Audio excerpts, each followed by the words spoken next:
Ciao ragazzi, benvenuti in questo nuovo video. Io sono Simone Baldassin e questo è il terzo e per il momento ultimo episodio della serie Come creare un tema custom per WordPress. Allora, facciamo un piccolo recap, ma prima ovviamente mettete il like al canale, ok?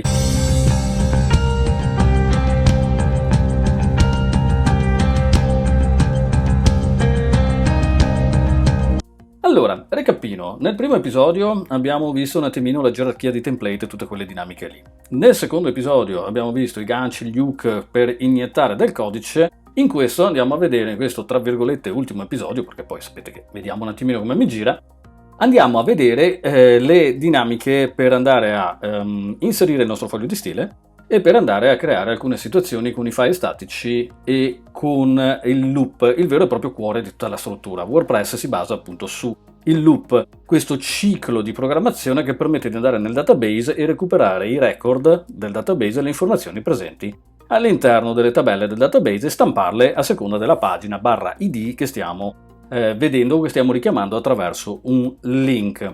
Ok?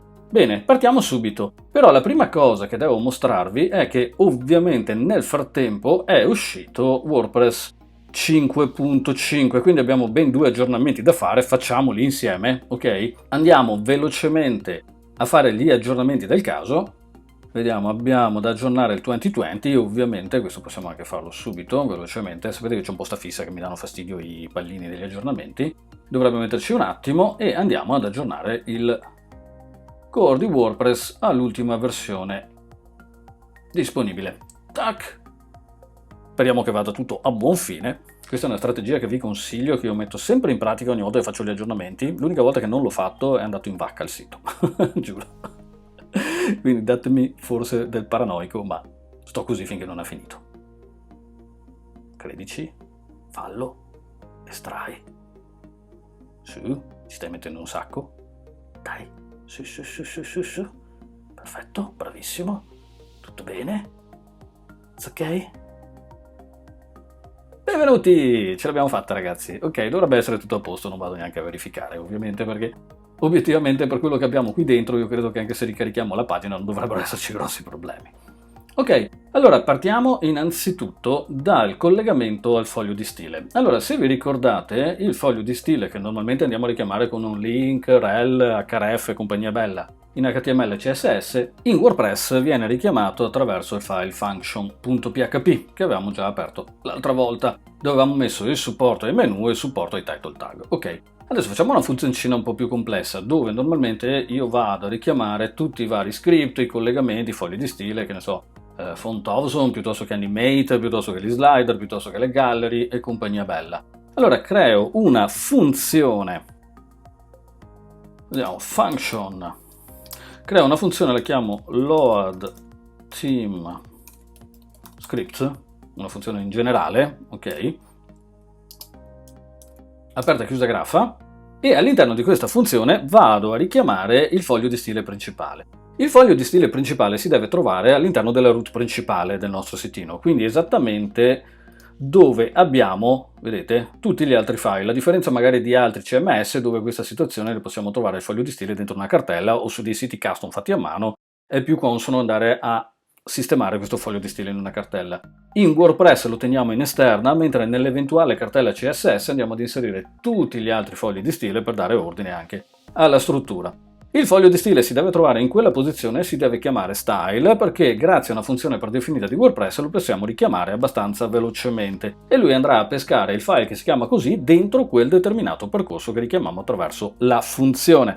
Questa funzione si chiama wp-enqueue style, ci viene mostrata anche qui, e all'interno delle parentesi tonde andiamo a richiamare lo slug del foglio, che in questo caso lo chiamiamo style come il foglio di stile. Dopodiché, virgola, come secondo parametro della funzione usiamo la funzioncina getStyleSheetUri, che va a pescare il foglio di stile da quel percorso dove l'abbiamo inserito e lo troverà esattamente lì. Chiudo, punto e virgola, salvo e adesso andiamo a lanciare l'azione che ci serve. Add action, aperta e chiusa tonda, all'interno dei primi apici andiamo a lanciare la funzione wp-enqueue scripts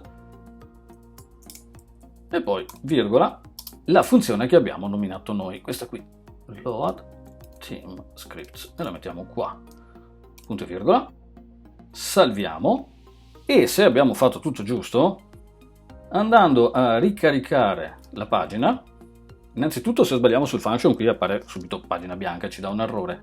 Quindi se adesso andiamo a visualizzare la sorgente della pagina, dovremmo avere da qualche parte, vediamo un po', style, vedete, abbiamo il collegamento al foglio di stile. Pertanto, se la matematica non è un'opinione, se noi adesso nel foglio di stile andiamo qui sotto e richiamiamo, che ne so, il nostro H1 e gli diciamo di essere di un altro colore,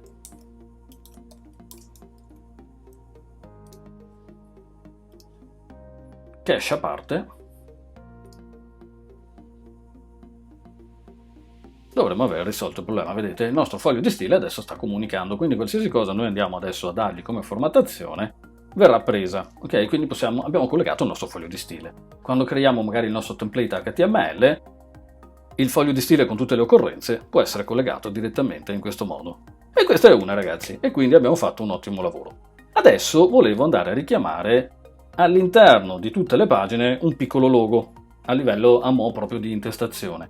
Per i loghi ci basta andare a cercare test logo PNG, ne escono finché volete, ok? Quindi mi prendo questo logo, lo salvo e lo vado ad inserire, adesso dovrei avercelo in download, vediamo, eccolo qui, l'avevo già salvato prima, lo copio, torno indietro, dove lo vado ad inserire? È un file statico del nostro tema, quindi tasto destro, nuova cartella, mi creo la cartella img e all'interno vado ad inserire il nostro logo di test.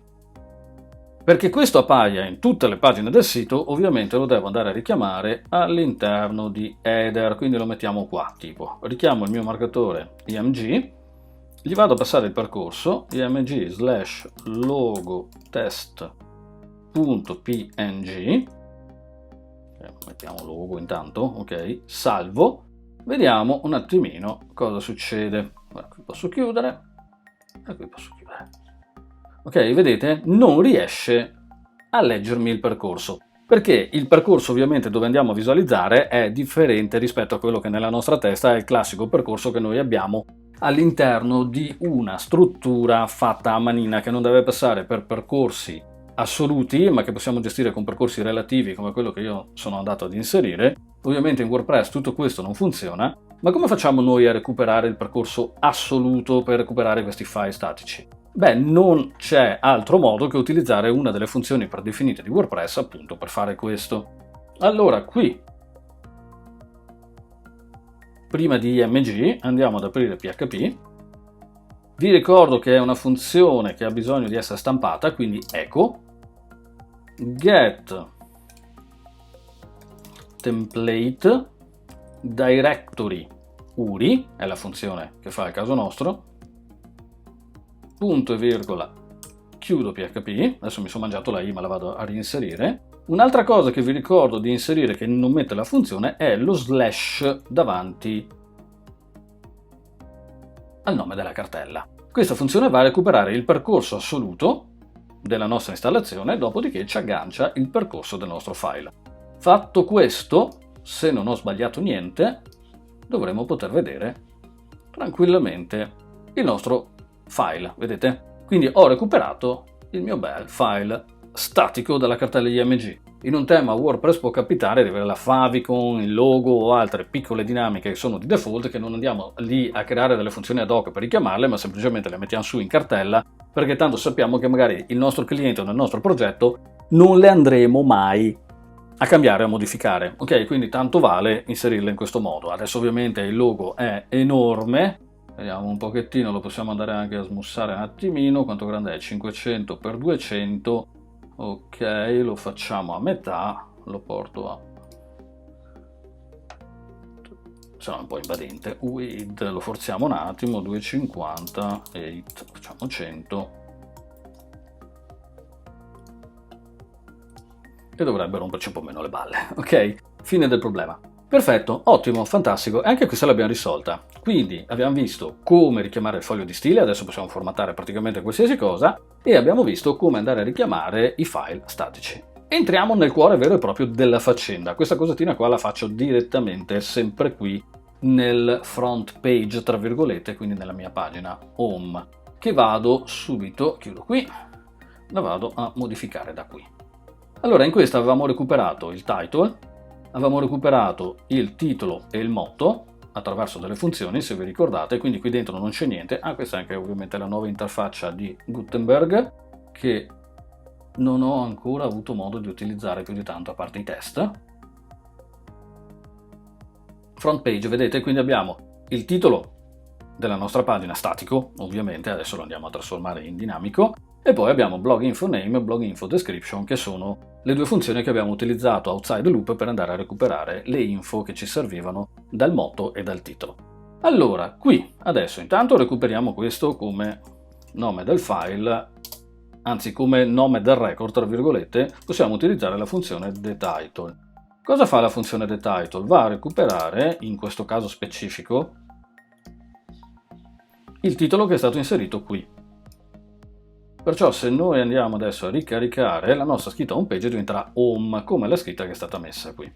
Quindi se io fa la mia home, la mia pagina home, e aggiorno, ovviamente uscirà la mia pagina home. Attenzione che questa funzione, per richiamare il titolo, richiamerà sempre il titolo che c'è scritto all'interno di quella sezione lì iniziale, quando creiamo le pagine, gli articoli o le varie ed eventuali di custom post type. Però negli articoli è più corretto utilizzare la funzione single post title, ok? Anche se comunque funziona uguale. Benissimo, entriamo ora nel cuore della faccenda. Quindi voglio recuperare tutte le informazioni che sono presenti qua dentro, e per farlo, io vedete qui posso andare a creare una montagna di blocchi, una montagna di cose. Adesso, siccome la nuova versione di Gutenberg permette anche di andare ad inserire dei predefiniti, io adesso butto dentro un po' di predefiniti così vediamo velocemente, ok? Allora, se io volessi potrei andare ad inserire questa parte qui, ok? Poi andiamo ad inserire un altro po' di contenuto velocemente utilizzando le demo che posso poi modificare. Questa non è una cosa che mi fa impazzire, posso dirvi la verità, però alla fin fine, insomma, è il futuro del web e di Gutenberg, è quello di poter utilizzare dei pezzi già fatti e modificarli. Insomma, è un grande aiuto per chi ne smanetta di codice, e sinceramente, se posso, io preferisco farmelo. E poi andiamo ad inserire anche questo e salviamo. Ok, perfetto. Naturalmente io adesso ho dei contenuti nella pagina. No, questo qui lo volevo sotto, quindi dove sei? Questo qui. Ok, no, questo qui lo voglio sotto quell'altro, perfetto. Allora, se io adesso vado a visualizzare la pagina, ovviamente non c'è assolutamente niente, ok? Quindi, cos'è che io voglio fare in questo momento? Voglio recuperare queste informazioni. Allora, cercando di spiegarla sempre nel modo più semplice possibile, il loop di WordPress che possiamo trovare qui, sempre nel codex, andando a cercare WordPress loop, ci spiega un attimino a cosa serve. Allora, il loop permette di andare nel database a recuperare l'informazione, ok, che è di riferimento all'id di quel determinato record. L'id di quel determinato record lo possiamo vedere quando andiamo a creare la pagina, è questo qua. Cioè, per capirci, se io ho 10 pagine che hanno post 1, post 2, post 3, post 4, insomma, e compagnia, quando io vado a creare il loop di WordPress, il ciclo while che va a pescare, lui sa che della pagina 5 deve andare a pescare i contenuti del post id 5, quindi verrà creato un id per ogni record. Questa cosa la fa singolarmente dentro quella singola pagina, fa cagare, ma avete capito. Questa cosa invece non viene fatta, o meglio viene fatta in maniera diversa, quindi bisogna fare molta attenzione a dove si mette il ciclo, quando invece stiamo lavorando sulle pagine archivio, quelle che vanno a recuperare delle anteprima, quelle che WordPress, per capirci, genera in automatico, perché queste non vanno a pescare il singolo id, ok, ma vanno a pescare tutte le occorrenze ciclandole una per una. Non c'è modo più semplice di spiegare questa cosa, magari faremo un'altra lezione per spiegare un po' i cicli, ok? Magari lavoreremo un po', ripeto che voglio fare una lezione su MySQL, quindi magari questo potrebbe essere un ottimo modo per spiegarvi MySQL, le tabelle, eccetera, fare una lezione ad hoc dove andiamo proprio a vedere come funzionano queste occorrenze, ok? Benissimo, allora, Il ciclo di WordPress è semplicissimo. Ci dice, guarda, io ho bisogno che tu mi fai un ciclo, ok? Quindi fai uno start del loop in base a quello che vuoi ciclare. Io adesso voglio ciclare Command C, questa parte, ok? Che è la parte iniziale. Se esistono dei post, lancio il ciclo, have posts, the post. Quindi io vado qui e vado a lanciare il mio ciclo, ok? Naturalmente mi dà errore perché il ciclo va chiuso. Una cosa che non è obbligatoria, perché magari state facendo un sito e non vi ponete ovviamente il problema che non ci sia un contenuto, ma potrebbe essere utile. Se invece avete un sito per la repo dove non sappiamo se in certe pagine esce il contenuto o no, oppure magari provvisoriamente il vostro cliente utente non sta scrivendo dei contenuti, potreste quindi pensare di far uscire una scritta quando il contenuto non esiste. Andiamo a fare quindi qui da capo la chiusura del ciclo e poi gli andiamo a dire chiudi ciclo. Else, quindi else vuol dire se non esiste un post, perché qui invece andiamo a stampare se esiste, allora mi scrivi cortesemente, attenzione, scusami, non ho trovato nessun post corrispondente ai tuoi criteri di ricerca o quello che stai facendo, ok? E qui vado a chiudere definitivamente l'if. Attenzione che lo posso fare anche con le grafe, questa è una formula che WordPress utilizza moltissimo, però anche spiegato anche qui. Vedete, volendo c'è anche using PHP alternative syntax, ok? Quindi vado a utilizzare le grafe if, have, post, while, bla bla bla bla, and while and if, qui volendo si possono anche chiudere direttamente, vedete questi sono commenti, si chiudono direttamente le grafe. Cioè non cambia niente, sostanzialmente sono solo due modi di fare la stessa cosa.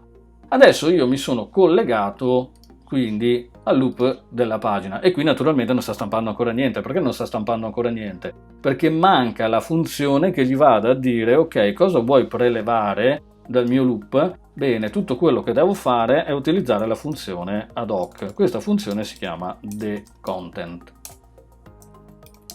E questa funzioncina, aspettate metto un po' di spazio così vedete meglio, cosa fa? Altro non fa che andare a pescare tutto ciò che io vado ad inserire qua dentro con Gutenberg Google Classic Editor. Quindi con un'unica funzione, un unico ciclo, vedrete che adesso andiamo a stampare tutto il contenuto della pagina, vedete? No, mi crea una barra a scorrimento perché? Vabbè, chi se ne frega, non ho un CSS. Vedete? Quindi adesso posso andare a inserire qualsiasi contenuto su Gutenberg, la mia struttura potenzialmente è fatta.